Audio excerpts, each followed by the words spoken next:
Okay, I know, Dean, you said you fixed this clock last week. It's off again. But so apparently it gets off very quickly. Hi. Let's go ahead and begin with a moment of prayer.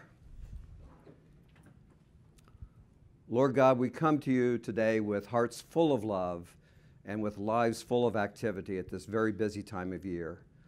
Lord, we know that it's Advent, but it's so hard to not get into the rush of the holidays and Christmas that in so many places has been going on since Halloween or maybe even before. We ask that you quiet our hearts and quiet our minds and let us truly celebrate this Advent season, that we may truly wait for your coming. Wait because we know that although you're here with us now and among us now, we know that you will come with even greater peace, with even greater love someday in the future. So help us to live in this moment where we are with you and yet expect even greater things to come. Lord, as we study Paul, give us his zeal for mission and ministry. Help us to do all we can to spread the gospel as he did in his day, so that we may continue to spread that gospel, the good news of your Son, Jesus, who is our risen Savior and Lord forever and ever. Amen. Before Bruce begins, just a reminder for anybody that's new here tonight. We record these sessions on a DV and they're archived. They also live stream. So if you have a question, you need to raise your hand so I can bring you the microphone so the people watching can hear what the question was. And you don't have to stand up unless you want to be online. So if you want someone to see you, but this is being live streamed now. Even if you stand up, you won't be on camera. Well, you won't be, Al, unless you ask Al to be really good, bless you, unless you ask Al to somehow feature you. But it is so that your voice can be heard. So if you do have questions, just kind of indicate and we'll get the microphone to you on that. Welcome. It's good to see so many people. I know that it's such a busy time of year that I wasn't quite sure what was going on. It's good to see some new faces, some people that I haven't seen in a while, and that's good, at least here at Hope University. Just a reminder how we're doing things here in the fall. This is kind of the last month of our fall semester. We've put together a spring semester, and we'll talk more about that probably next week and the week after, kind of let you know what's going to be happening after the first of the year. Got that to Marina, who is our marketing person. She's already put it into a flyer very quickly, and there you go. And so hopefully that'll be coming out soon, be publicized in the church. But we started in September with Pastor Dean. In October, I had 3 sessions on the background of study of Paul. And that's what we did. We had three sessions in October because we took a week off for the installation of Pastor Ronnie. Last month in November, Pastor Dean took over again and began a study of the Gospel of Matthew. And we're doing Matthew, or he's doing Matthew, and is going to continue to do that in the spring because that is the gospel we're going to be doing as part of the narrative lectionary. So what I'm going to be doing for the next 3 weeks is we're going to continue on our background on Paul. And this is all background. I mean, what we're doing right now is we're putting the tools in our toolbox so that when we actually get to the letters after the first of the year, we'll be able to look them critically using the tools that we've developed. Now, in a way, each week stands by itself. So if you miss a week before, it doesn't mean you necessarily won't be able to catch on with what it is that we're doing. You might hear us refer to some things. Today there's a couple topics we're going to talk about that I actually talked about back in October. We're just going to go to it in a little bit more detail. So there is some kind of doubling back over. But also remember that I can get you outlines for previous sessions. They are also available online. They're hard to find because they're not by Hope University. They're really archived the same place where the live streaming of the worship services are kept. So you have to kind of go through there and sort of sift your way through that to get to them. So I keep forgetting where they are because people will say, I want to see one from whatever date. And you go to Hope University, you go there thinking that's where it's going to be, and you see it and you think that's it, but that's the one that we're doing right now. Once we're over it, then it goes into the archive. And that could just be that's where it has to be because that's the way it's housed on the website. I'm not sure. So as a reminder, for anyone who hasn't been here, even though there's several sources that I'm using for what I'm doing in the background, my primary source is this book right here, Paul, Apostle to the Nations, an introduction by Walter F. Taylor. I hear someone's. What's that? It's what you said, but it sounded like it was coming back. Oh, good. I'm echoing? All right, that's good. I wonder if it's going to be better the second time. So anyway, that's the basic outline that I'm using as outline and then supplementing with other things that I find. As we go through this today, you have that outline that kind of gives you sort of a overall view of what it is that I'm going to be talking about tonight. If there is anything that you question as we move along, be sure to ask it. But as I have done before, here's where I put it. I want to start with the study questions. You'll see these at the end. And again, I explain this in every class that this is the teacher in me that says, if I'm going to teach a class, you don't spring a test on them at the end and they didn't know ahead of time what it was they were supposed to be tested on. So the study questions kind of gives you a chance to see a highlight about what it is that you're going to be hearing or what's important here. So the first study question I have, we have two figures that we're going to see that are important historical figures. And I'm going to give you some information as to how they could be used in helping to date Paul. Okay? Because that's part of what we're going to do is we're going to try to find some dates for Paul. Secondly, we're going to talk about the Roman Empire today. And for a lot of us, you may not have even thought about the Roman Empire since you were back in high school and had a history class on it. So we're going to try to dust off some of the cobwebs about what the Roman Empire was like and kind of go back and relive what it would have been like to be in first century at this place at this time when the Roman Empire was kind of at its peak. Thirdly, if you were here before, you've heard me talk about honor and shame, because honor and shame is a really important value system in the first century. So the question is, what are honor and shame, and how did they affect people in the first century Mediterranean world? Do you see any aspects of honor and shame in your world?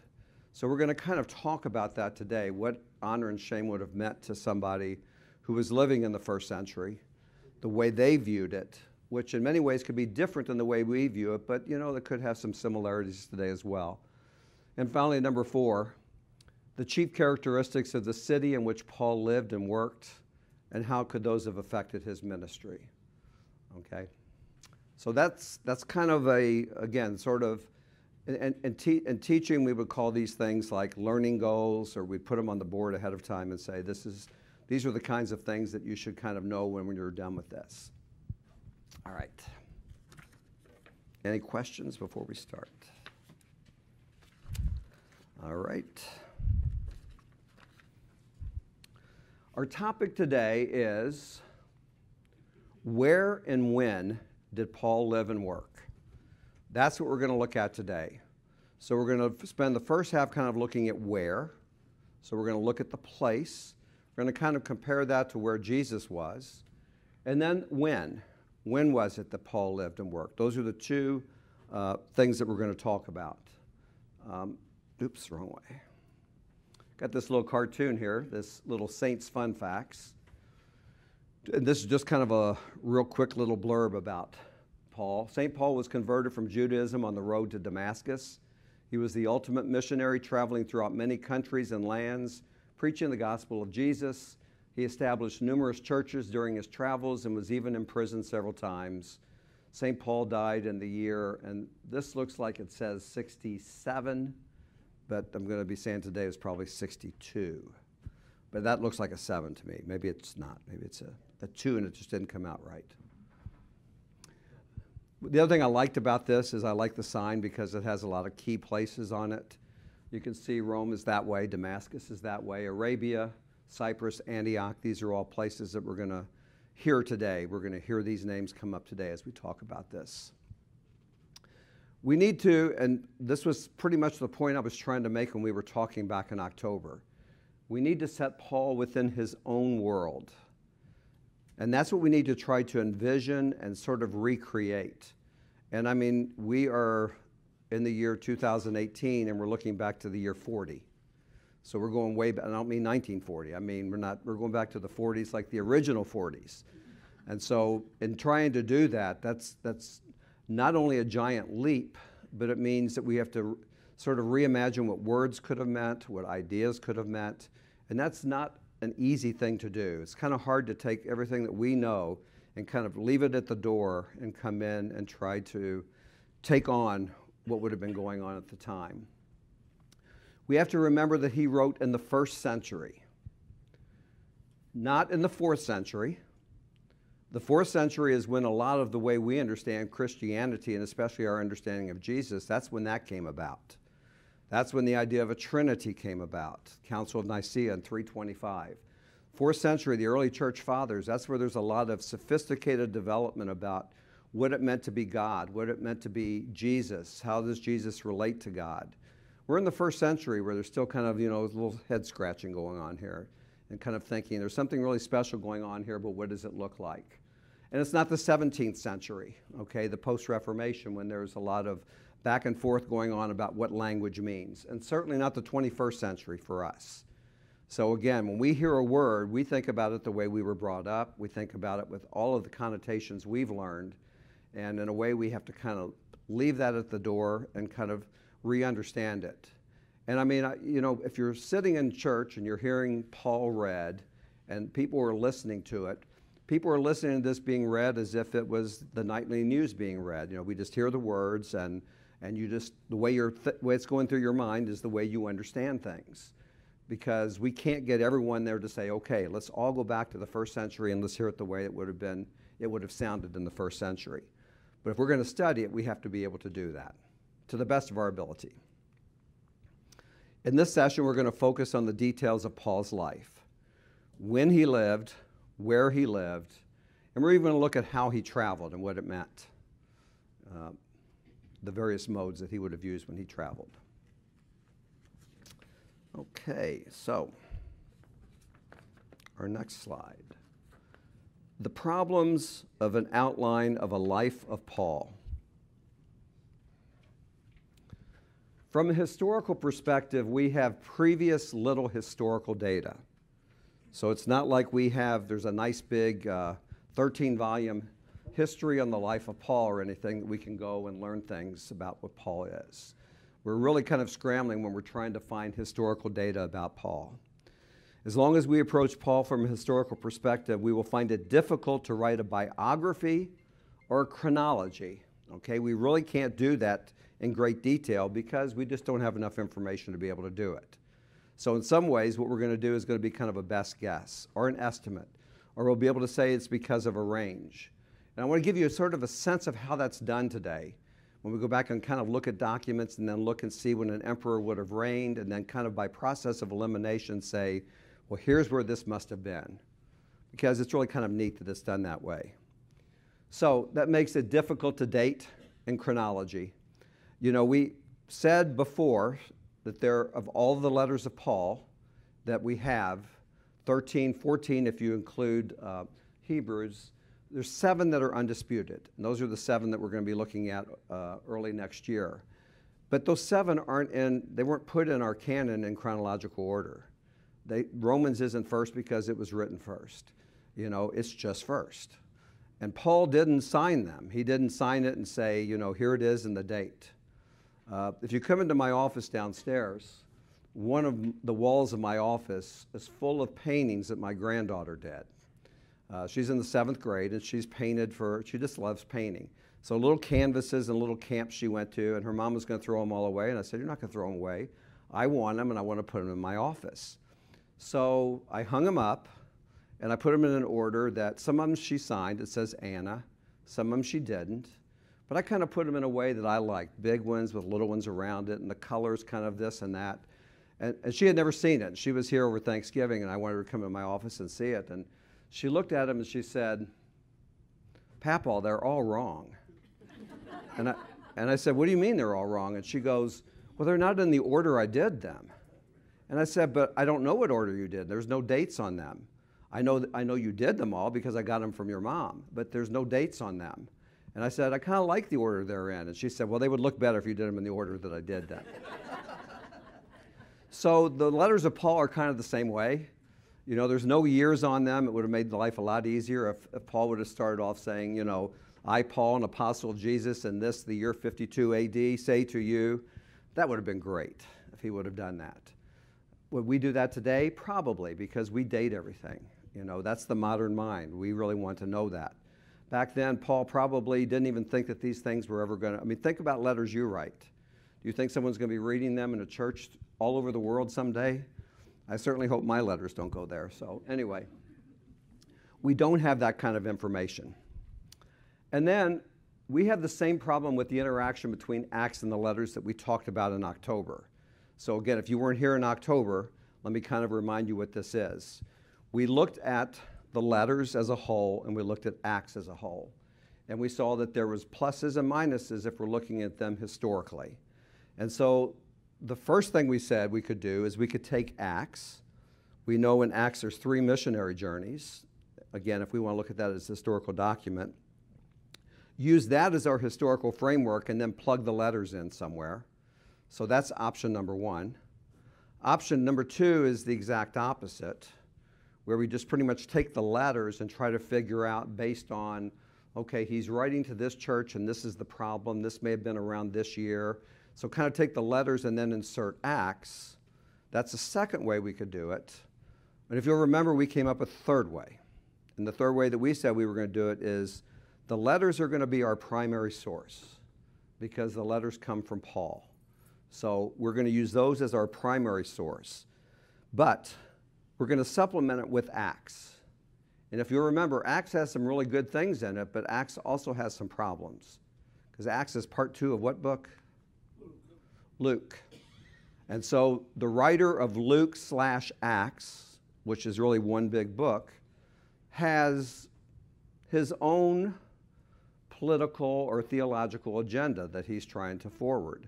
And so there's things that we're going to see in there that may not be historical because they're furthering this sort of belief or this agenda that he has. So we're going to look at Acts and we're going to say, okay, this could be, but wait a minute, let's kind of look at this critically. Could this have happened, or could this be something that this author is doing to try to further another purpose that he has? So in other words, sifting through it, saying, yes, there is value, there's important information there, but trying to kind of sift that out with everything else that's going on there as well. Okay? Now, a note on dating. BC and AD, right? Everyone knows that. BC stands for before Christ. And when I was a kid, I always thought if we have a before Christ, why don't we have an after Christ? Why wouldn't it be BC and AC, right? Well, AD does mean after Christ, right? But it's in Latin, Anno Dominum. So anyway, this is the sort of the historical way that things have been dated. But since we're looking at historical scholarship that involves Christians and non-Christians alike, since it involves the people of Israel is looking at it, the more modern way of dating things is BCE and CE. Anyone seen this? Okay, it's going to roughly mean the same thing. BCE stands for before the Common Era, and CE stands for the Common Era. Roughly, we're talking the same time. The cutoff for the Common Era is going to still be seen as pretty much the birth of Christ. So if it says 4 BC and we say 4 BCE, there's no conversion. It's not like converting from Celsius to Fahrenheit. You don't have to come up with the formula to convert it. We're going to basically look at it as one-on-one. Okay, so if you see that I'm saying that, it's just using this more, I guess it's a more objective way of dating things rather than basing it on Christ, basing it on Common Era and not. And then here's a little cartoon with the caveman watching his BC TV. See, you can't show these to just anybody. This is a group that can understand that humor. And this is to, again, be sure that everyone's still awake. Okay. There are 2 potentially important references in Acts and Paul's letters to people who can be placed historically from sources outside the New Testament. This relates to that first of the study questions. You saw 2 names there. There are 2 sources that we can use. And again, if they're sources outside the New Testament, we can look at them as being perhaps more objective. Okay? Now, I think we've learned in our time that just because history is written doesn't mean that we can ever think it's completely objective, because even the most objective of writing still has something of the way someone understands it. However, they're being written by people who are not either Jewish or they're not people who are part of the Christ movement. Therefore, these people can give us independently verifiable dates around which we can build our outline of Paul's life. Okay, so let's take a quick look at these two people.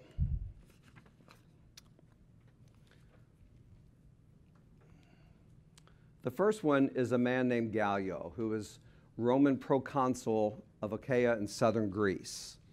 Okay, and for this we actually have to look in the Bible. So if you have a Bible, we're going to use it a few times today, so I recommend that you have it. If you don't, you can always look on with somebody else. And again, at this part of what we're doing, when we're looking at scriptures for things, it's not going to be as important as it is when we're looking at the letters. When we're looking at the letters, we're going to be looking at these things quite a bit. So I'd like to look at Acts 18. So where do we find Acts? Right after the last gospel. Okay, we want Acts chapter 18.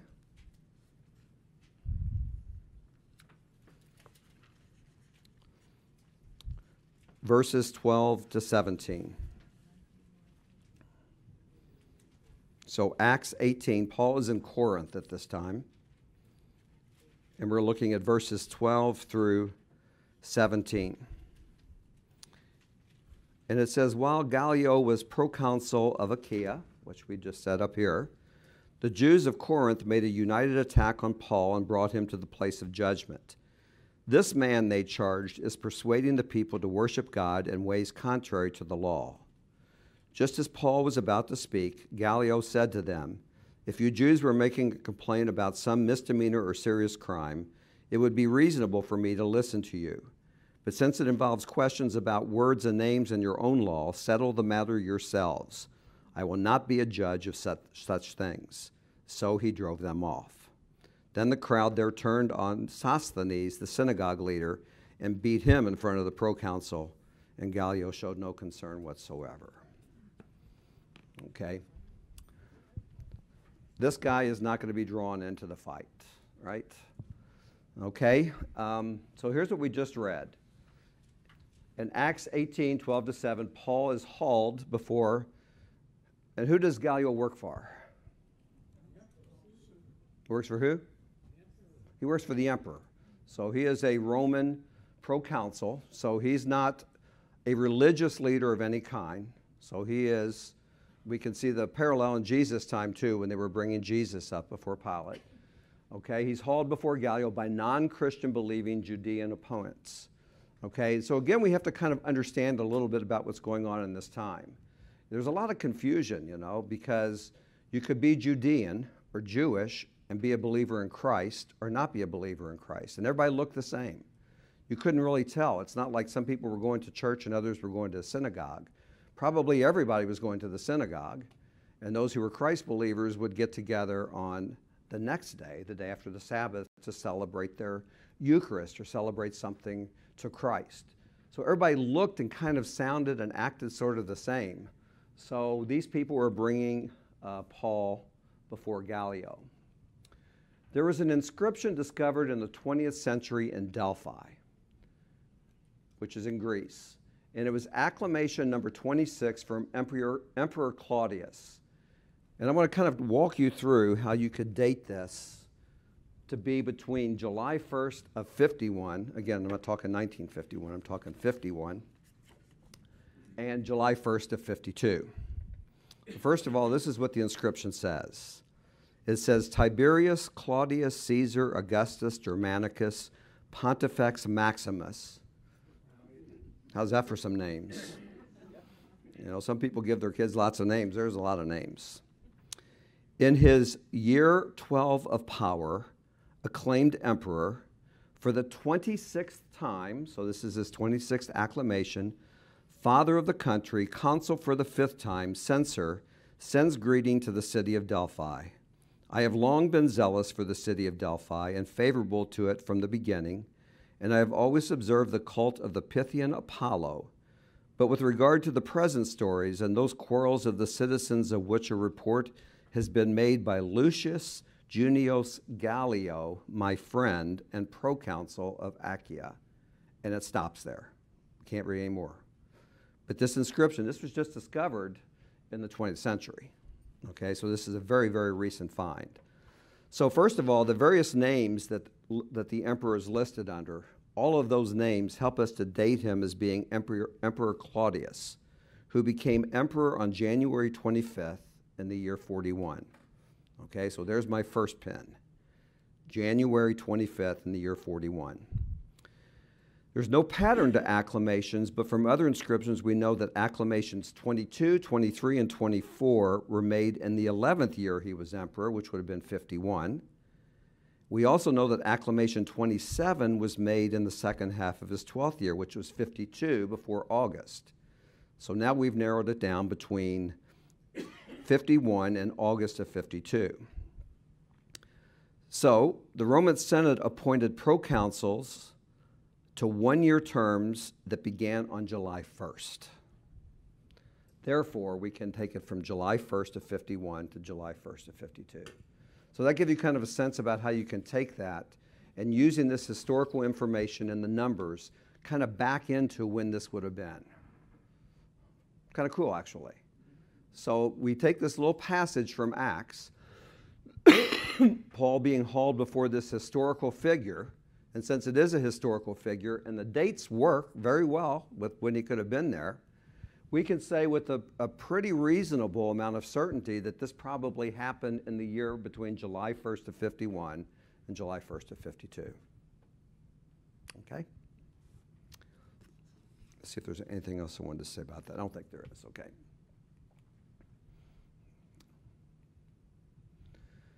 So if we back up and say, okay, what does this mean about Paul's ministry in Corinth? We know from other things that Paul was in Corinth for about 18 months. So that means he was in Corinth from 50 to 52 or from 51 to 53. So it gives you an idea then about the dating of this. So these are the kinds of things that would be used to try to come up with dates of when these various things could happen. So that was our first New or Old Testament source, this person Gallio. Our second one also comes from Acts, and it has to do with a Nabatean king named Aretas IV. And this is actually from Paul's hand. So now we want to look at 2 Corinthians 11:32.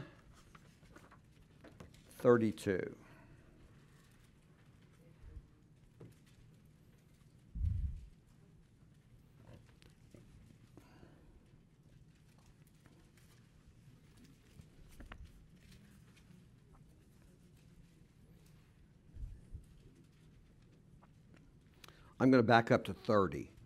So this is 2 Corinthians chapter 11. This is the chapter where Paul is boasting about his sufferings. And we're going to begin with verse 30 and take it on down to 33. And Paul says, if I must boast, I will boast of the things that show my weakness. The God and Father of the Lord Jesus, who is to be praised forever, knows that I am not lying. In Damascus, the governor under King Aretas had the city of the Damascenes guarded in order to arrest me, but I was lowered in a basket from a window in the wall and slipped away through his hands. Nice picture in the basket. So, Aretas, king. Well, why Aretas the fourth? Well, because of all of them, the only one that makes sense because of the years of his reign would be Aretas the fourth, because he ruled from 9 to 40 CE. In the common era, or AD, if you want to prefer. So we know that he is a king who ruled then. The other ones would not make any sense for this. The timing is right. The geographical area is right, which could place Paul's flight from Damascus just before his first visit to Jerusalem before 40 Common Era.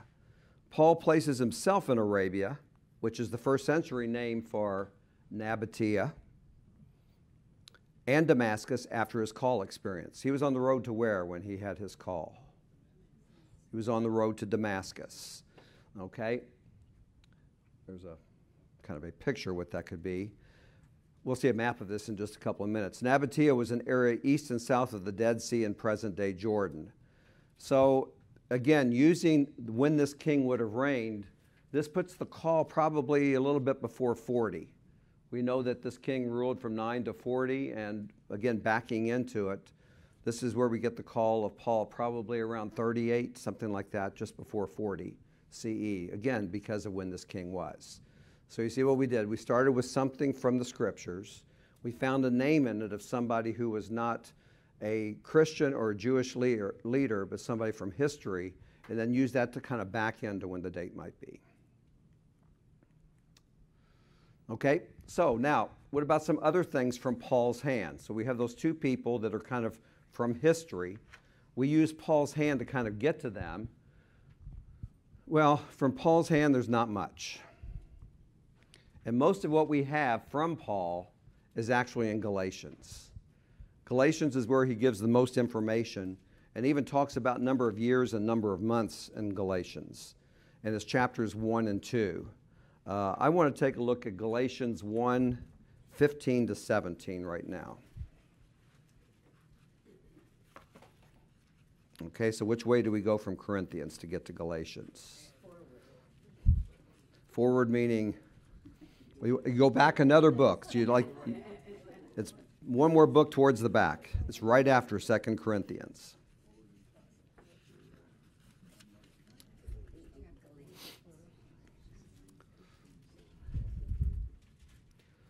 All right, so if you look at Galatians chapter 1, I want to jump down to 15 to 17. It says, "But when God, who set me apart from my mother's womb and called me by his grace, was pleased to reveal his Son in me, so that I might preach him among the Gentiles, my immediate response was not to consult any human being. I did not go up to Jerusalem to see those who were apostles before I was, but I went into Arabia. Later, I returned to Damascus." Okay? So he made a really interesting move here. Now, remember, this is the guy who calls himself an apostle. So he didn't go to Jerusalem to clear it with the other bona fide apostles. He just went out on his own. Now, he's going to come back and he's going to meet them later on. So God reveals Jesus to Paul, who goes to Arabia, which was Nabatea. That would have been the name at that time. Probably to do missionary work, arousing the ire of Aretas IV when he returns to Damascus. And again, I say, note that he doesn't go to Jerusalem. He goes to Damascus. He doesn't go to consult with the other apostles. He kind of goes on his own. And he makes it clear that his mission is to who? To the Gentiles. And he says it right there. So, and that, again, we're going to find out in the Council of Jerusalem that doesn't necessarily set well with the other apostles, especially Peter. But that's what he sees. Now, you're not going to be able to read this map right here because it's very, very tiny. But this has some of those dates on it, and I just want to kind of give you an idea about, this is really covering Paul from 10 years, 35 to 45. A lot of wording down here. Here's Damascus right here. Okay. Number 1, this is where it talks about Paul's converted near Damascus and spent time in Arabia, the Nabatean kingdom that extends to the Red Sea. So that's kind of this triangle right here. Here's Arabia down here, here's Damascus. So here's kind of Paul at the beginning. He's right there. Okay, then it says after a year or two, he returns to Damascus and preaches in synagogues. Then he does go to Jerusalem. So that's this line down here. Here's Jerusalem all the way down here. It's really interesting because he refers to it as going up to Jerusalem. And so if you're looking at a map, you're thinking, wait a minute, that's not up to Jerusalem. But Jerusalem was on a hill. Okay, so he goes up to Jerusalem, so that's right there. So that's 3. 4, you're going to find he goes to Caesarea, goes on a ship all the way up to Tarsus. Why is Tarsus important? That's where he was born, right? He was born in Tarsus. And so then we have this 5 right here where he's kind of up here in the area of Cilicia and Antioch. Okay, and then 6 takes him back down here. 7 he goes back to Jerusalem, and 8 back up to Antioch. So this kind of gives you an idea in those 10 years of kind of where he was. And that's kind of why I put that map right there. Very hard to read. I almost made a copy of the map for you, but it had a little copyright thing on it that said I couldn't do that. So you just have to look at it right there.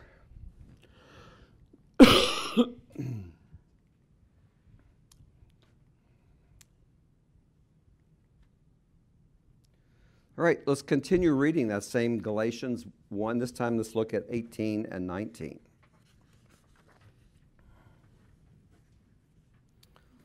Okay, so 17 finished by saying, later I returned to Damascus. He says, then after 3 years I went up to Jerusalem. That's where I was talking about, where he says I go up to Jerusalem to get acquainted with Cephas. Who's Cephas? Peter. So he goes up there to get acquainted with Peter. So he has been on his own basically for 3 years before he finally gets around to going up and visiting Peter, who is by pretty much everyone's standards kind of the head, right? Sort of the head apostle. And while he's up there, he stayed with him 15 days, according to Acts. I pointed out some problems with this when we talked about this earlier, because his letter and Acts are different on the number of days and what was going on. So according to Galatians, it was 15 days. Okay? I saw none of the other apostles, only James, the Lord's brother. I assure you before God that what I'm writing you is no lie. So if you're wondering if that's the truth, there you have it. Paul assures us this is not a lie. This is the truth. Okay, let's go on to 21. Then I went to Syria and Cilicia. That's up there in the top. Okay. I was personally unknown to the churches of Judea that are in Christ. They only heard the report. The man who formerly persecuted us is now preaching the faith he once tried to destroy. And they praise God because of me. Okay, now let's move on to the very next verse, the beginning of chapter 2. Then after 14 years, now 14 years from what? From his conversion, his first trip to Jerusalem. He's not really clear what that means after 14 years. But this is a long time later. You think you would agree, right? 14 years. I went up again to Jerusalem, this time with Barnabas. I took Titus along also. Okay? Most scholars equate that second meeting, that one that was 14 years later, as being the Apostolic Council. We talked about that a little bit earlier. That was really the first council of the church. And that's where the main issue that came before them was, how are we going to, remember I talked about earlier, most of the people who were Christ believers were Jewish. So they would go to the synagogue on the Sabbath, and then they would go and celebrate as Christ believers, having some type of a meal. But then as Paul began to get the Gentiles going into this, they wanted to get in on the act. So then the question became, does that mean they need to go the whole gamut? Do they have to become Jewish first? Do they have to be circumcised? Do they have to go by the dietary laws? And that was a big problem. And so that's what the Council of Jerusalem was about, was trying to decide what exactly they had to do. And we talked about that back in October. And we actually read the passage of the council. How many of you remember that when we read that about the Council of Jerusalem? And we talked about how they kind of came up with a compromise, that there were like the short list. We're not going to make you go through all these things to become Jewish, but we're not just going to let you in free either. So here's the short list. You have to do these little things right here, okay? And as long as you can do that, you can come in. So that's probably what's being referred to there in Galatians 2:1. The result of this limited information that any attempt to use Paul's writings for historical chronology is speculative and hypothetical. Even his use of, and 14 years later, because see how it's very general. 14 years after what? We're not really sure what that means. So even by his own words, we get an idea of perhaps the order things happen, but not necessarily the year. So we're still in the same place where we're kind of guessing. And we're saying, okay, it could have been in this time frame. Still, there's some widespread agreement on some basic parameters. There is basic agreement that this apostolic conference in Jerusalem took place in the 40s.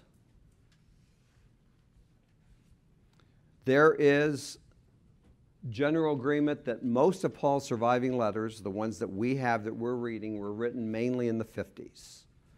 Okay, so again, basic agreement on that. Now, what about Paul's birth?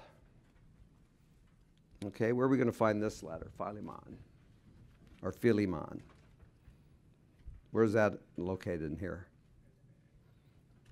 That is really, really close.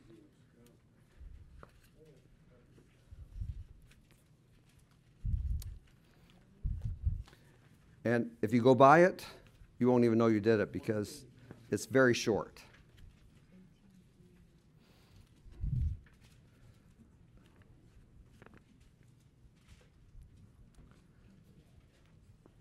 If you go down to it's verse 8. Do I have to tell you what chapter? Only one chapter, so it is the only verse 8 in this letter.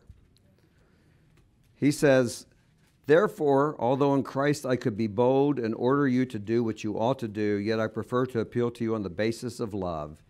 It is as none other than Paul, an old man and now also a prisoner of Christ Jesus." Okay, so what did it mean to be an old man? Well, an old man is someone who is probably about 55 years old or older. That would have been considered to be an old man. So this book was probably written between 55 and 62. Therefore, Paul is calling himself old at this time. His birth would be probably somewhere between 5 before the Common Era and 1 Common Era. In other words, around the same time as Jesus. So he would have been born about the same time.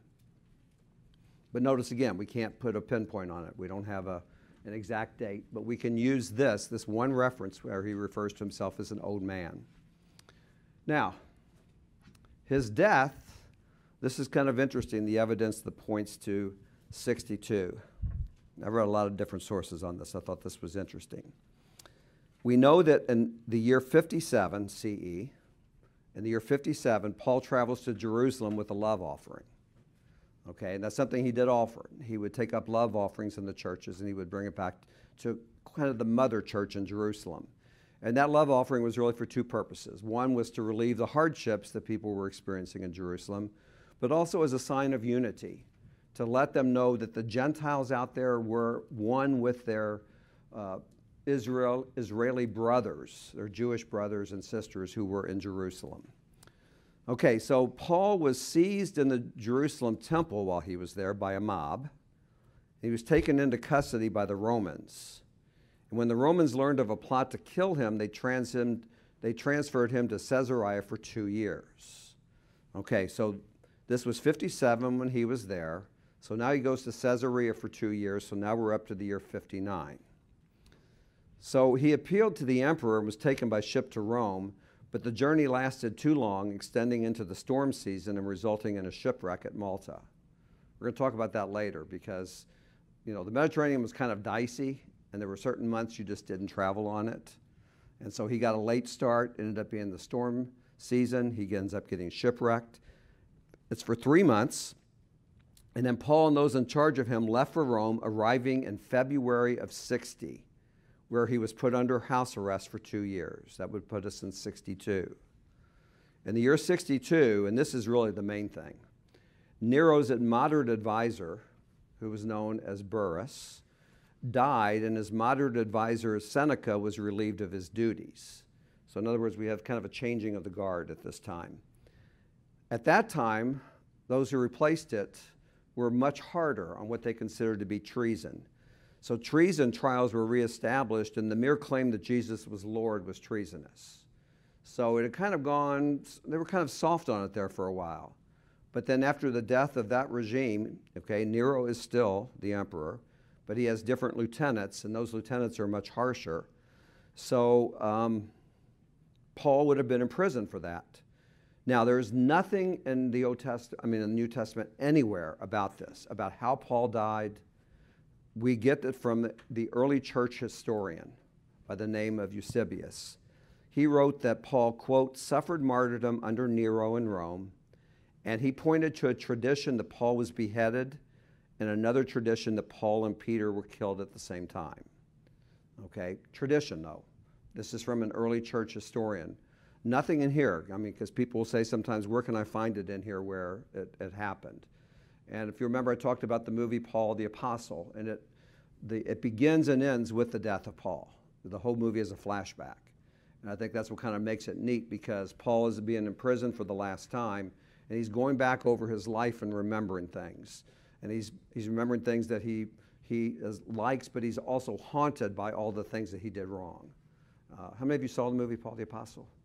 Okay, we talked about, if we end up with time later on, it's something that's worth seeing, because it's pretty fascinating how they put it together, and the people who did it were people who came to faith almost like Paul. I mean, they themselves had their own conversions, and that was what led them to make that movie in the first place. Okay, I think this is pretty much everything we're going to talk about on the when. Any questions? So, do you feel like you have an answer? Yeah, somewhat, right? Here's a picture of Paul in chains. It says, all for Jesus. One arrow says to die and be with him, and the other says to live on and serve him. Okay, where? Where did Paul live and work? And I mean, there's all kinds of things we could say about the where. The short answer is, it was the Roman Empire, which you can remember from your own history lessons, that the Roman Empire was the greatest empire of its time. The Roman Empire came shortly after the Greek Empire, which also was very powerful. So it's a really interesting time because all that's going on. The dominant political reality in the first century was the Roman Empire. And when we look at a map of this here in just a second, we're going to see that all of these places where Paul was, they're right in the heart of the Roman Empire. And guess what city was the heart of the Roman Empire? Rome, of course, which is also figures right in the middle of everything that Paul was doing. There's the map right there. This gives you kind of an idea of what we're talking about. You can see that it includes, pretty much all of present-day Europe. We have most of the Middle East there, and even northern Africa down there as well. Okay, so the red is the area that would be the Roman Empire. This map, by the way, is in 117 AD when it was at its peak. Paul's life in the Roman Empire was so much larger than Tarsus and Jerusalem. Warren Carter says, the Roman Empire provides the ever-present political, economic, societal, and religious framework and context for the New Testament claims, language, structures, personnel, and scenes. In other words, you name it, anything, it all traces back to the Roman Empire. If it's societal, if it is economic, if it's religious, it all comes back to the Roman Empire. The Roman Empire, of course, began with Rome. And if you look at the buildup of the Roman Empire, it took some 700 years for it to actually build up, because we have battles from 753 BCE, and it isn't until 27 BCE that they finally have Caesar Augustus, Octavian, become the first emperor. So it wasn't overnight that the empire was built. It took 700 years. And it didn't last all that long, really. I mean, it was very, very powerful when it lasted, but if you look at 27 up to its peak in 117, and then it begins waning after that, for all the power that it had, it really did not last that long.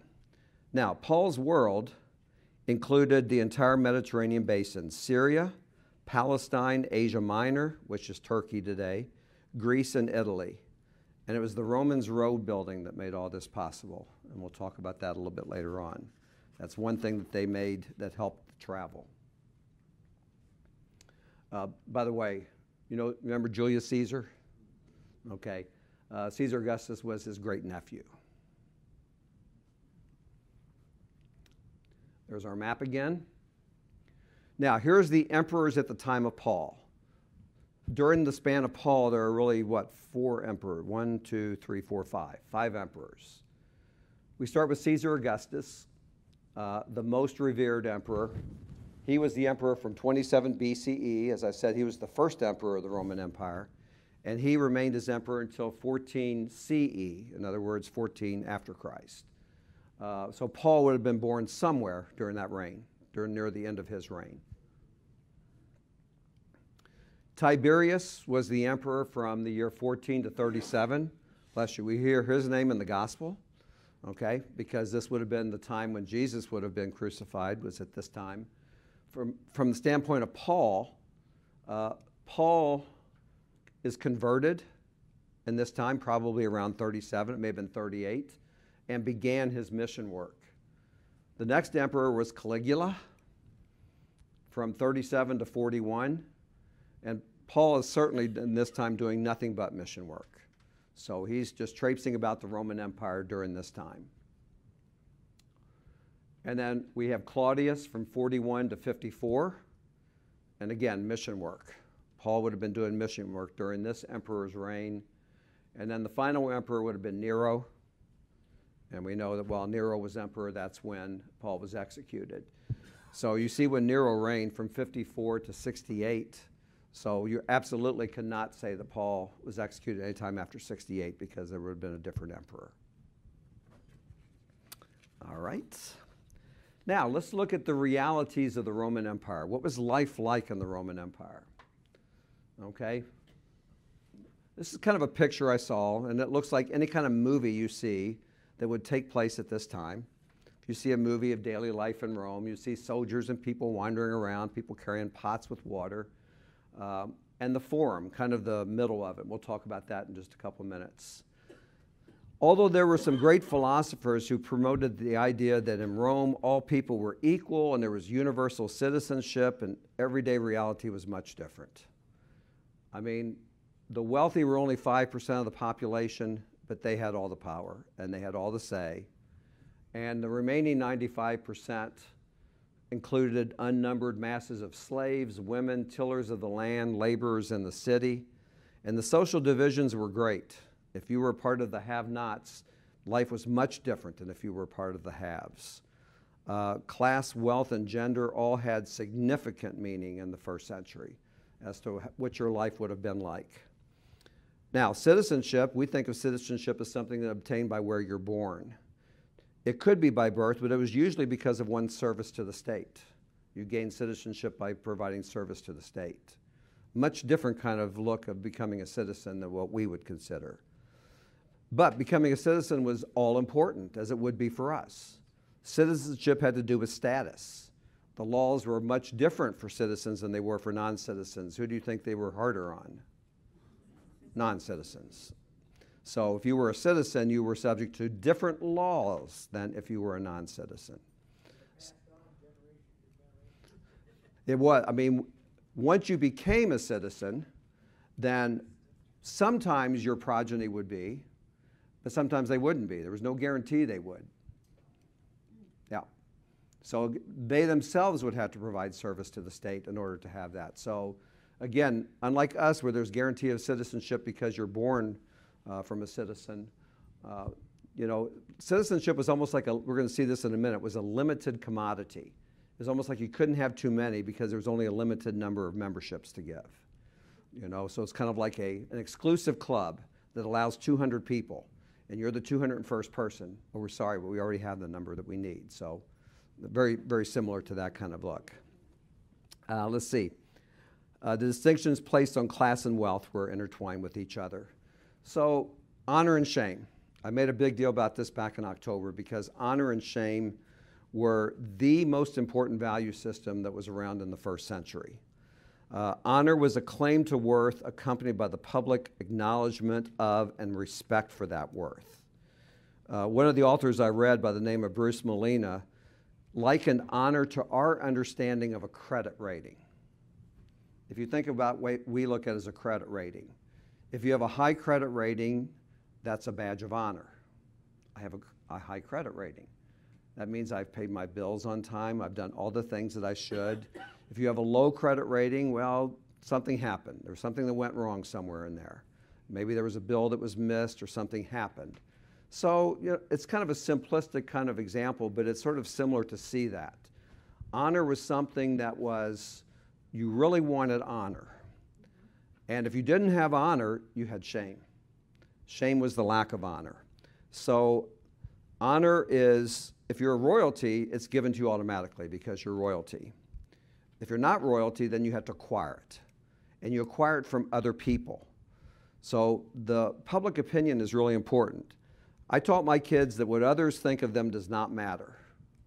If they lived in first century Roman Empire, that's the exact opposite. What others think of you does matter. In fact, that's all that matters. That is all that matters, is what other people think about you. So you want honor, and you want everyone around you to see you as honorable and to give you all of the things of honor. But honor, again, is a limited commodity. All right? There's only so much to go around.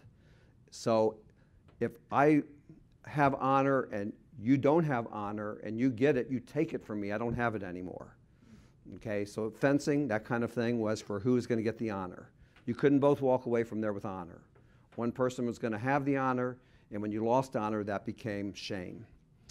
So there were three common elements of the honor shame. One is that it was group-oriented. Like I said, what others think of you does matter.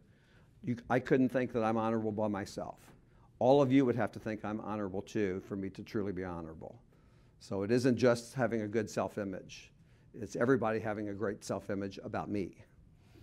Then I'm honorable. Second, like I said, if you challenged honor, then one person gains it and another person loses it. It's a finite quantity, just like citizenship was. It wasn't an infinite amount of it. Somebody gets it, somebody loses it. And then thirdly, there were different kinds of honor. For the male, the honor was outside, but the female honor was inside. So if a female was an honorable person, it was based on what they did inside the house. However, if a woman's honor was lost, usually through adultery or something like that, then the man also lost his honor. Okay, interesting enough, it didn't go the other way. But if the woman did something wrong, then that impacted the man's honor. So the men had to keep their women in check. Okay. The last thing, and I talked about this a little bit too, was the patron-client relationship. And this is a way of dealing with limited resources. Most people had nothing, and so they needed a patron to basically take care of them. And so the patron was the one who provided you something, and you gave them something in return.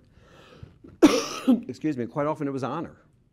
So let's say you don't have any money, so I will rent out a room in my house for you, and then you treat me with honor. So I get honor because I'm giving you something that you need. So the patron-client relationship also ties into that. Let's see, there's a couple other things I want to say about this. This is not one-sided. The client owes loyalty and gives honor to the patron. And in return, there's gratitude. Could be a landowner to a tenant.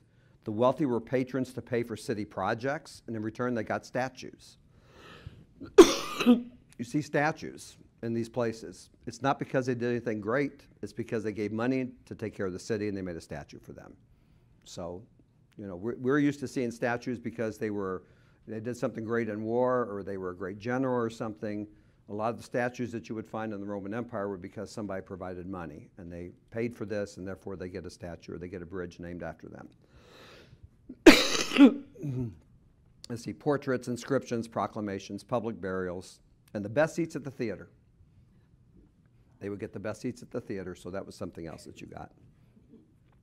And lastly, the emperor was seen as the patron of patrons, the head patron. So being the emperor meant you were the patron of patrons.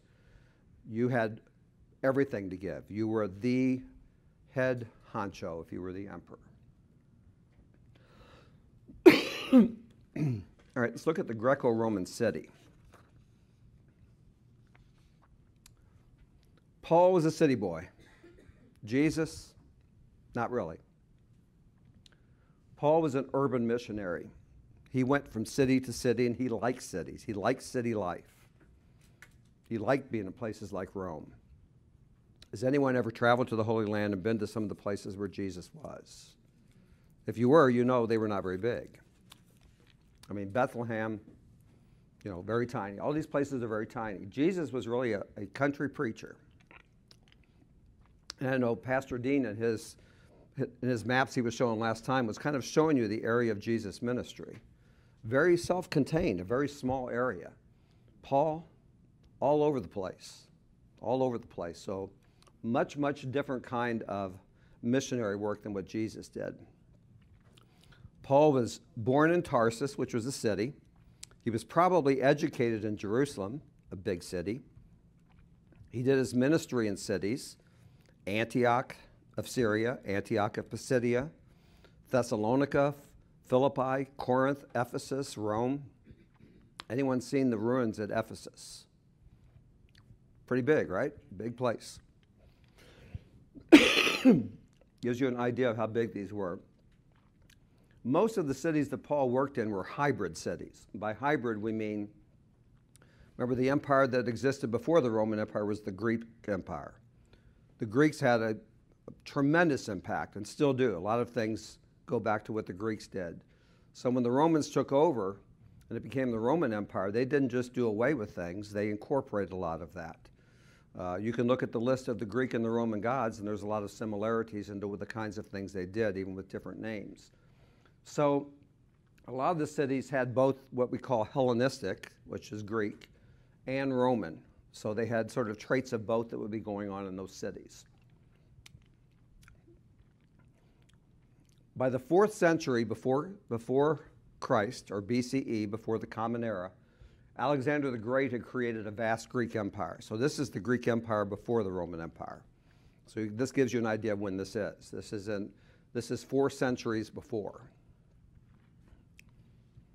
When the Roman Empire came, they kept many components of Greek cities. So, is this a Greek or a Roman city?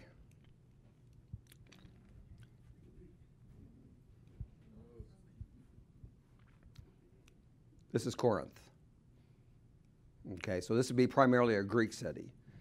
But if you've been to Rome, if you've been to any place in Italy, does that look very similar to what you see in the older cities? So there's so much similarity in the way it looks. You can see the central part of the city there. You can see everything around it. You can see the roofs. You can see the styles, the way things are. So I like that picture because you can look at it and say, well, I've been to Greece. That looks like Greece. Wait a minute, I've been to Italy. That looks like, kind of looks like either one. So if you kind of compare them side by side, you'll see that there's a lot of similarities. The Greek city, the marketplace, which they called the agora, was the center. We saw that in that last picture. That was the wide open area. Today it would be kind of like a farmer's market, right? That's where everything would be going on there. The honeycomb in the city were stoas, which were walkways covered by roofs held up by columns. They would have a gymnasium, which would be more, it would have more going on than what our gymnasium has, but it still would include what we have. It'd be a place to exercise, but it'd be a social place as well. The theater, of course, we know the Greek plays were very, very important. And it was financed by taxes, but mostly from gifts from the wealthy. In the Roman city, the center was the marketplace, which they called the forum, but still the same idea, a marketplace at the center. They also had stoas, gymnasiums, and theaters, but they also had baths. Anyone been to an ancient Roman bath? If you have, I mean, they're very fascinating places. When we were in England, we went to Bath, and we saw the ancient Roman baths that were there. Just fascinating. You know, that something like that's still there. Really gives you an idea what they look like. Baths, amphitheater, really important to the Romans. Temples devoted to the gods of Rome, most notably the important trio of Jupiter, Juno, and Minerva. And then statues of the emperor and his family were prominently displayed, as well as statues, as we said earlier, of other patrons of the city. All right, I have a couple notes here I wanted to read. The marketplace and gymnasium were the center of intellectual and physical education for youth and adults. Alexander's goal was to spread the concept of the Greek city, which meant spreading Greek culture, which was philosophy, customs, education, religion, values, and language, all throughout the empire. And that was called Hellenization. So when Alexander was in charge, he wanted everyone to have the benefits of what the city looked like. He wanted it far and wide. He wanted everyone to have that. Part of this process was a simplified Greek language, which is the language of the New Testament. You know, there's more than one kind of Greek language. The language of the New Testament, Koine, is a simplified Greek language so that more people would be able to understand it. And it continued to function for centuries, even under the Roman Empire. So that's why even though we're under a Roman Empire, Greek is still being used. Greek was kind of an international language, much as English is today. So that even though the Greek Empire was not really around anymore, Greek as a language was still very important, and it's what they would have written in. Continuing on with the Greco-Roman city. These cities that Paul worked in were cosmopolitan, meaning there was a bewildering mixture of peoples, languages, customs, economic levels, and social classes. Picture something like New York with just all kinds of things going on constantly. The response was to form associations or clubs to shore up ethnic or religious identity and provide social and business services. Is that any different than what happened in the big cities here? That's where you get your little Italys, and you have all your little neighborhoods where people came together because they shared the same customs in a very confusing and large place. Well, kind of the same thing happened there. And these associations provided an anchor of identity. So that was the way they sort of bridged the gap and were able to bring people together in these big cities. Much different, again, than what Jesus was seeing. I like this quote here. This is a first-century Roman poet, Juvenal. He said, "How much sleep, I ask you, can one get in lodgings here? Unbroken nights, and this is the root of the trouble, are a rich man's privilege. The wagons thundering past through those narrow, twisting streets, the oaths of draymen caught in a traffic jam, these alone would suffice to jolt the doziest sea cow of an emperor into permanent wakefulness." Very poetic and nice way of writing about the beauty of living in large cities. The cities of the Mediterranean world were extremely crowded. City buildings comprised most of the space, which meant the space for housing was compressed. Picture Washington, D.C. Okay? Picture all the government buildings there. And then what if you had to put the houses in there as well? Okay, so you get an idea about what it would be like. The government took up much of the space, and then what little space was left was for houses. The housing pattern in Greco-Roman cities was either a private house or an apartment building. And that could have also deeply affected how Paul structured his missionary work, whether he was visiting an apartment or whether he was visiting a private house. Okay, somewhere in here I wanted to read a quote. Oh, that's about lodging. Okay, I know where that is. It's coming up later. Okay, how did Paul travel? So as he makes his way around this vast empire, how did he do it? Well, obviously it was primitive by today's standards. He couldn't board a plane at Tel Aviv and, take off up into the, go over to Rome or anything like that. But in fact, it was more accessible and reliable than ever before because, as I mentioned before, the Romans built some great roads. So it's surprising the close contact that Paul was able to keep with his congregations. We know that he wrote letters, and we have the ones we have, and we assume there were many, many more letters. So letters were one way he kept in contact. But he also had many personal visits, and he refers to those in his letters as well. So he used these roads to his advantage. Romans had built roads, and he used them to his full advantage to be able to get around and visit these places. Under the Pax Romana, which means the peace of Rome, because there was a great peace during that time. If there was an insurrection, it was taken care of quickly. So we had peace. If it looked like it wasn't going to be peace, we'd take care of it. Now we have peace again. So during these years, it was a very peaceful time. And so travel flourished because people could travel on the roads without worry. At the peak of the Roman Empire, there were 186,500 miles of gravel or paved highway at the height of the empire. It says, while most peasants spent their lives within a narrow geographic area, the empire was crisscrossed in Paul's times, not only by Christ-believing missionaries, but also by many other kinds of travelers. Business people earning a living, shippers transporting their goods, merchants peddling their products, government officials, soldiers, tourists, pilgrims to the Judean temple in Jerusalem, the great Artemis temple in Ephesus and other holy sites, performers and athletes, prisoners being transported, teachers, philosophers, and students.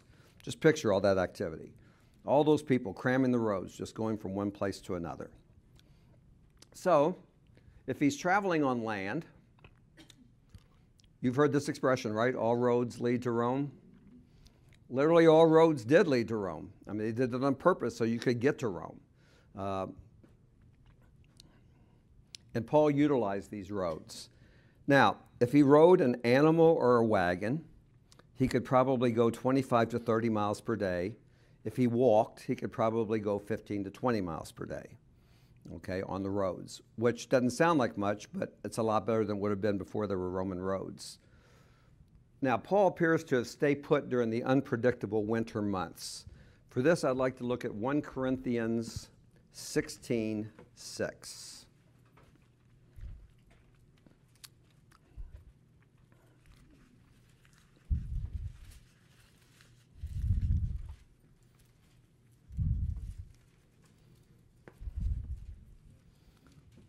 So 1 Corinthians chapter 16, verse 6. Okay, so Paul's speaking to the Corinthians. He's telling them about he's going to go through Macedonia.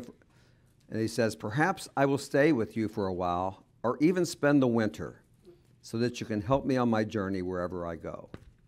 So he says it very naturally, spend the winter, as if that was no big deal. Okay, I'm just going to spend the winter. I'm going to hunker down. Probably not a good idea to be out there traveling during the winter months. And now the problem with robbers on the road was largely solved because the Roman Empire was pretty orderly. However, it was not completely gone. And for this, I'd like to look at 2 Corinthians chapter 11.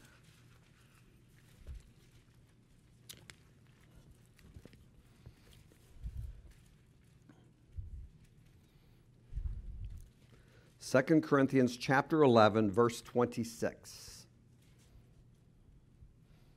So 2 Corinthians chapter 11, verse 26. Paul says, I have been constantly on the move. I have been in danger from rivers, in danger from bandits, in danger from my fellow Jews, in danger from Gentiles, in danger in the city, in danger in the country, in danger at sea, and in danger from false believers. Wow. Kind of hard to wake up in the morning when you're facing all those dangers. But he does refer to bandits there. So, and we know from the story of the Good Samaritan, even in Jesus' time, it was not uncommon for there to be bandits on the road. And then when it came to lodging, the beds were filthy when you would just stay in public lodging. There was vermin all over the place. There were rats. There were bed bugs, exorbitant charges, and dangerous roommates. Okay, because typically you didn't get, you didn't pull into the Holiday Inn and, back your car in, just put your things in your own private room. You were sharing this with somebody. So I would like to, it's going to come up here in a minute. I like this quote so much that I want to read it that I keep thinking I'm there, but I'm not there yet. I'll be there in a minute, though. The miracle of the bed bugs. This is a quote from the Didache. Anybody know what the Didache is? The writing, the 12 Apostles. It was an early Christian writing, Didache, considered to be the teaching of the 12 Apostles. Okay, and it says in there, let everyone who comes in the name of the Lord be received. If he who comes is a traveler, help him as much as you can, but he shall not remain with you more than 2 days, or if need be, 3. So see, when family comes to visit you, here is you now have, from the 12 apostles, reasons to tell them that there is the 3-day rule. There it is, right there. Well, and that too, but And if he wishes to settle among you, so in other words, if we're going to go beyond 3 days, and has a craft, let him work for his bread. But if he has no craft, provide for him according to your understanding, so that no man shall live among you in idleness because he's a Christian. Don't let him just sit there and watch TV. No. But if he will not do so, he is making traffic of Christ. Beware of such. Okay. So that is from the Didache. Travelers would try to stay in private homes, and that's why there's this teaching, because it was so bad in public lodging that if you were traveling, you really tried to stay with somebody else. In churches, visitors would often be offered housing at least for a short time. We have this quote right here. To facilitate proper visits, Paul wrote letters of reference. Okay, so if he was sending somebody, he sent a letter of reference so that they wouldn't have to end up at the public housing. Okay, so there is a book from the Apocrypha called the Acts of John. And in there is the miracle of the bed bugs. So I need to read this to you. It says, travel conditions are illustrated by the following story from the Acts of John, from the latter half of the 2nd century to the first half of the 3rd century.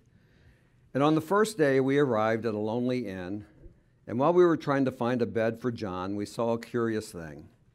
There was one bed there lying somewhere not made up, so we spread the cloaks which we were wearing over it and begged him to lie down on it and take his ease, while all the rest of us slept on the floor.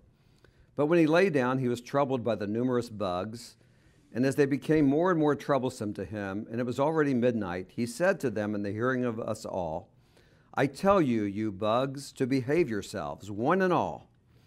You must leave your home for tonight and be quiet in one place and keep your distance from the servants of God. And while we laughed and went on talking, John went to sleep, but we talked quietly and did not disturb him. Now, as the day was breaking, I got up first, and Verus and Andronicus with me, and we saw by the door of the room a mass of bugs collected. And as we were astounded at the great number of them, and all the brethren had woken up because of them, John went on sleeping. And when he woke up, we explained to him what we had seen.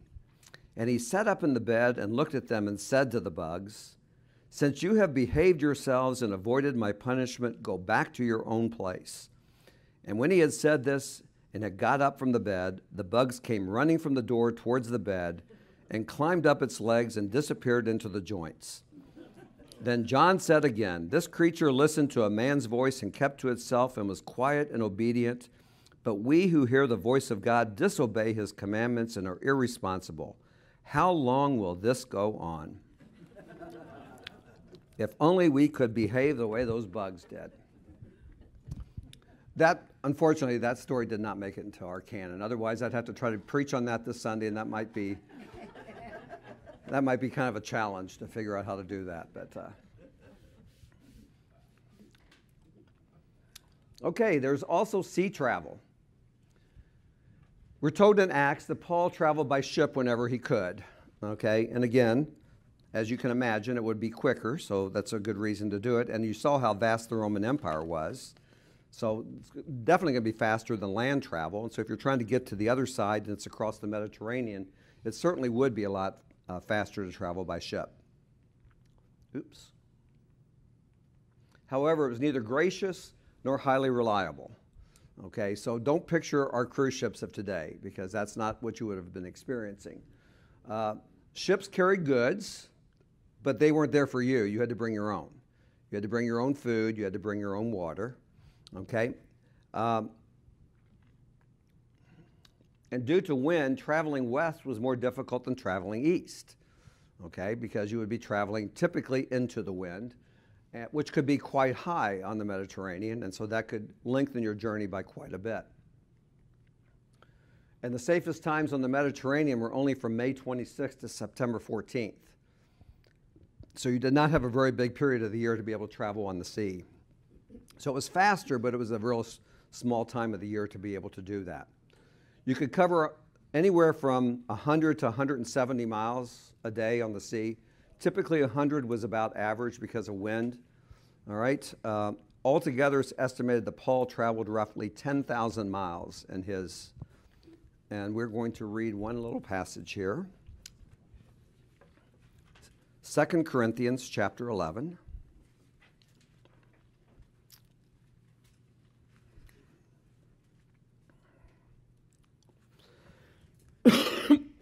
Chapter 11 of 2 Corinthians,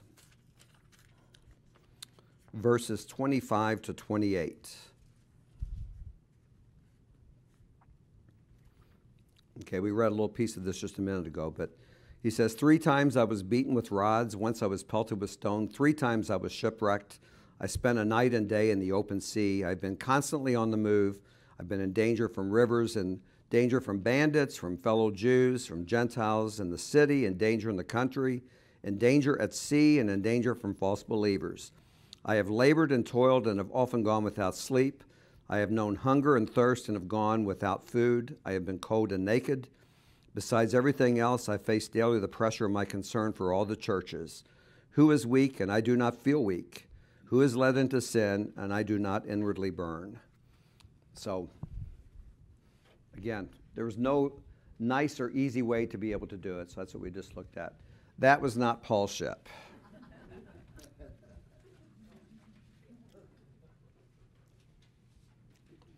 Okay, we have 10 minutes left. That's good. That's about what I was wanting. So we have covered the where and the when. So, just to see if there's any thoughts that you might have to offer on this. We talked about our two historical figures, the two that Paul mentioned in his letters. Any thoughts on that?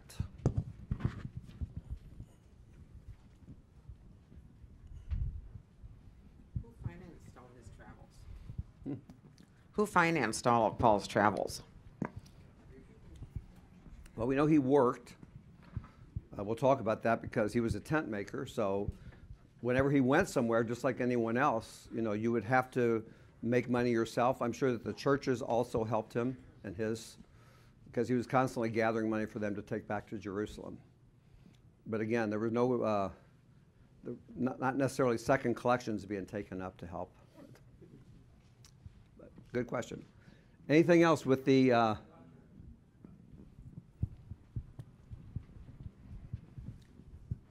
Paul was a citizen of Rome, is that correct? He could have been, yes. Yeah, I thought that was for sure. And then my question is, He could have been, yes. Then how did he earn citizenship? How did he what? Earn citizenship. Well, for him, if he had citizenship, that would have been something from his family. Okay? It wouldn't necessarily come with that. Okay? But again, it wasn't as simple as that. It wasn't a guarantee that you had that. But if you remember, we also questioned the possibility of, because if you remember, Luke was the one who, it was important for Luke for Paul to be a citizen because he wants to talk about the fact that Jesus is the ruler of the whole world. So, okay, any thoughts on these two people?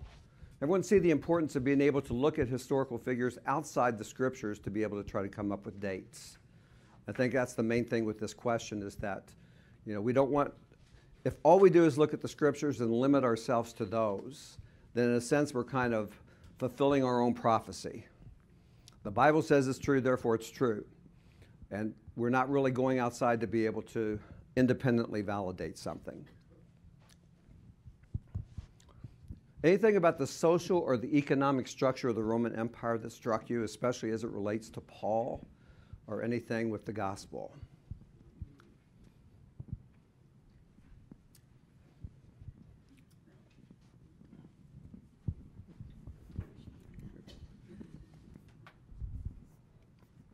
Well, looking at the maps that you showed us and the enormous territory that was covered, it was just a perfect timing that here he was being able to go out and travel and move around. Otherwise, it would be like one nation against another nation. You wouldn't be able to cross lines. Yeah. It's almost like it was sort of planned this way, that, perhaps there was something about, we have a time when there's a unity that at that time, remember, we're not talking about the ability to travel now, but there was such a unity that someone would be able to travel like that. So what a way to spread a message to someone, about someone, at kind of a unique time in history when you have that kind of ability. It just so happens we have the roads now. We have all of this going on. So it is kind of interesting that the social and economic conditions of the Roman Empire at that time were conducive to someone like Paul who saw the potential. Anything else?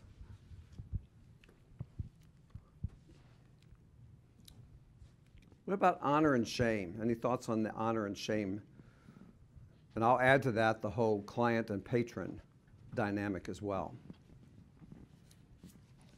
Because when I read it in a way, it's like I'm reading something that I don't completely understand because it's so foreign to I mean, I like to be honored, yes, but it's the whole idea of it being sort of a limited commodity, and if I have it and you don't, and it can't be that we both have it, we have to somehow find a way to decide between the two of us who gets it and who doesn't. I know I'm being political, but the before common era always bothered me. I think it's a way to marginalize the use of Christ's name in the marketplace of today. I deeply resent the use of CME. Okay. Just my own opinion. And again, and that's fine. Again, what I'm trying to do in this is to try to take the most objective historical approach as possible. So I'm basically introducing everyone to the terminology that would be used as part of doing that. Okay, I'm in no way suggesting that one is better than the other. Or, I'm not suggesting that. yeah, fair enough. Yes, ma'am. Undoubtedly, you have read most of the books of the Apocrypha. Do you feel that there are any that should have been included in the Bible as we know it today? Well, you know what I think doesn't really matter. No one's going to do anything based on what I think. We'll have coffee sometime.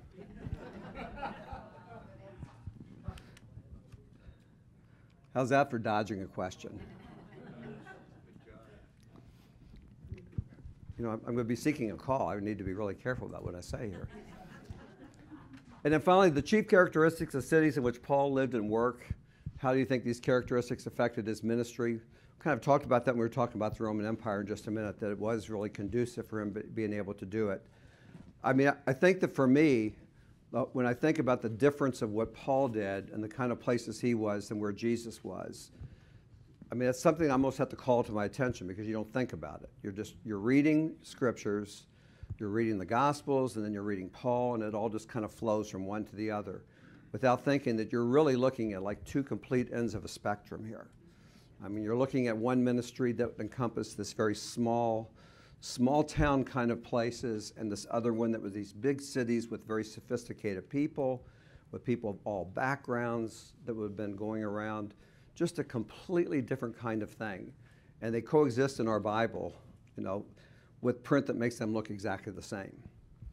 So just kind of an interesting thought. Yeah.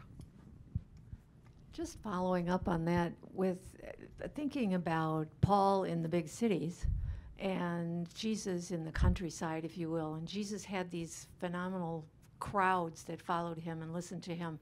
There's nothing in here that we've seen, at least tonight, that I realize of what kind of crowds did Paul have? Or did he have crowds? Was it just a few people in churches and he was talking like that?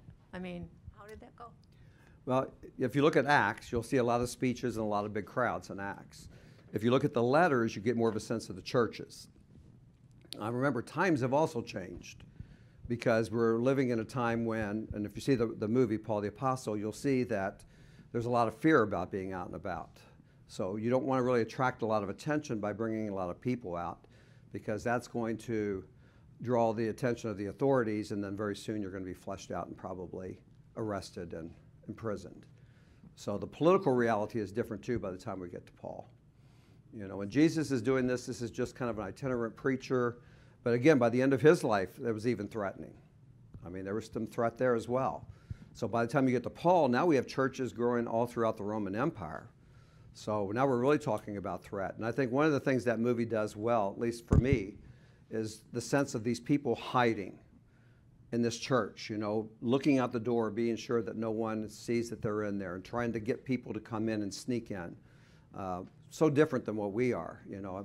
We just pull down 466, pull in our parking lot. In fact, the authorities are even there to help direct us in, you know. So again, how different it is for us than it would have been an experience for them. Okay, anything else? Any other comments or questions? Well, thank you all very much for, yeah. I'm sorry, I just had one question. Sure. At the time of Paul, like in the beginning when he started his missionary work, was it that fearsome in the beginning? Did they have to hide like they did, you're describing in the movie, all through his missionary years? Well, if you think about it, what was Paul doing in the beginning? He was one of the persecutors. Oh, that's, yeah. Yeah, so they were definitely being persecuted. Now, Paul was a Jew, so he wasn't a member of the Roman authority doing that. So at that time, we know that there were Jews that were not happy with them because they saw them as, you know, probably going against what the mother church was in their eyes. But as it got bigger and bigger, as it will do with any political parties, they'll say, wait a minute, this is getting to be too big. But yeah, all indications, you had to always have your, you know, kind of looking over your shoulder. So again, you can imagine what it was like to go and see Paul coming to your church. Wait a minute, last year this was the guy who was killing people, and you know, I think I'm going to be sick this Sunday. I don't think I can come to church. Someone fill me in what it was like. Okay, folks, go in peace to love and serve the Lord.